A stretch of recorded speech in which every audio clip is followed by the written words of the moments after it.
So we begin the session. So we have two announcements to make. The first announcement is regarding the food processing sector policy. But we would like to first take the opportunity of inviting Dr. Subrata Gupta to come to the podium and address us and take the session forward. The second session we will take then after that. Thank you. Please, Dr. Thank you, Partho. It has been a rather long day. My colleague, Jayanta Aikat, and Ms. Usha, Ramesh, the Chief General Manager NABARD, who has been helping the Aspiration Bengal Foundation with all the support that they required at this fledgling stage, and all the attendees who are still here after a rather long day. I would like to thank all of you. The Aspiration Bengal Foundation is not really a traditional consulting. The Aspiration Bengal Foundation for preparing a policy paper for the food processing sector. So at that point in time, when my now expired minister, Mr. Subrata Saha, I approached him. I told him that Aspiration Bengal Foundation consists of professionals from IIT Kharagpur. They are not consultants. They are going to bring a fresh and a new perspective to the issue of policy making. They will not do a cut and paste job which most other consultants which government engages, they tend to do. He immediately accepted that proposal, and I think Dr. Partho Banerjee, we set up a meeting with him, and then of course the rest is all that we know, that we wanted Aspiration Bengal Foundation to have a very firm footprint in the government of West Bengal in the form of an actionable document which the government is going to use.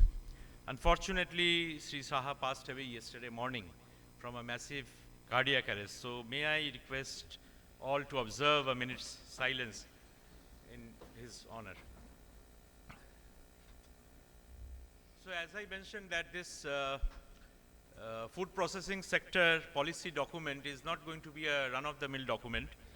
It is going to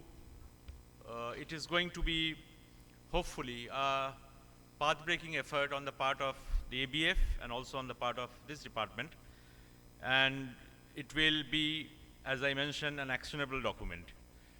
In West Bengal is extremely lucky to be one of the leading states in terms of food production. We are the largest consumer of fish, as you know, but we are also the second largest producer of fish in the country. We are the largest producer of fish seeds.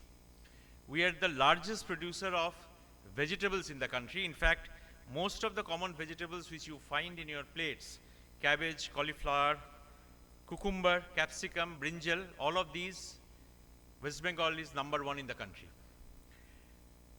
And as far as egg is concerned, we are the fourth largest producer of eggs in the country. Unfortunately, in spite of such a huge production base, we are not really very strong in terms of converting that into processed food. As far as vegetables are concerned, one study says that approximately 2.8% of that is actually processed in the state. So there is a huge opportunity for entrepreneurs here. Now,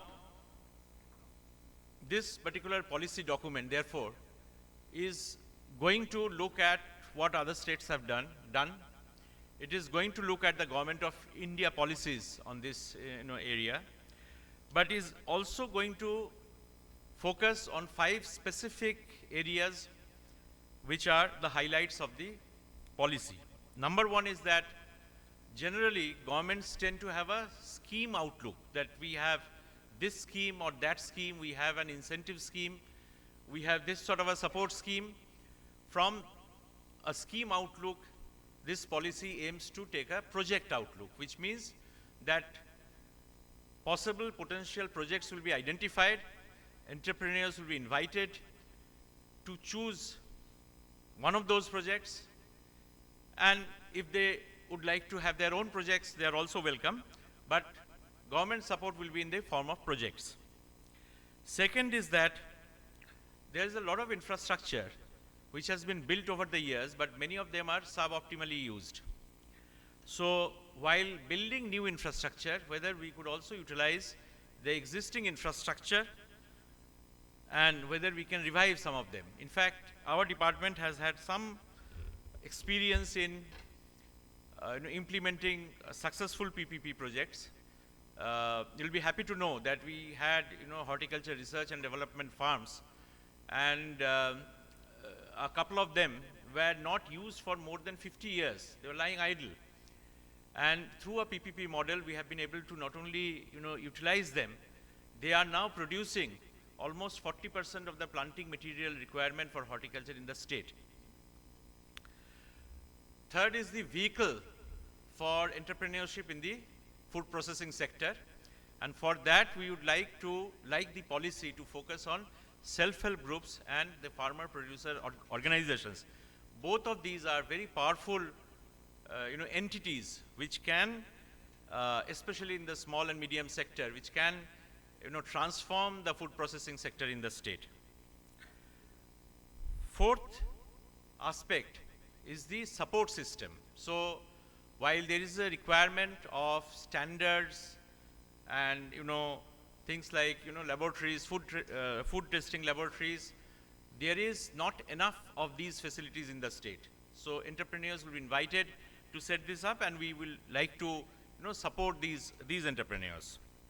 And finally, the concept of circularity, where the the waste from one system goes to feed the other systems. For example, farm waste can be, right now we are using a lot of farm waste to produce vermicompost. This year itself we are implementing more than 10,000 vermicompost units in the state. So similarly, there is a lot of waste which comes from the poultry, and a lot of waste which comes from maize and other agri processing. All of that can actually be used in fish feed and poultry feed farms. So the concept of circularity from the sustainability viewpoint will also be given a lot of emphasis. So my expectation is that the Aspiration Bengal Foundation, which is built on the basis of voluntary support from all of us, will come up with an extremely good actionable document, and it is going to set a benchmark for other government departments to follow. I request Ms. Usha to please release the approach paper for the policy.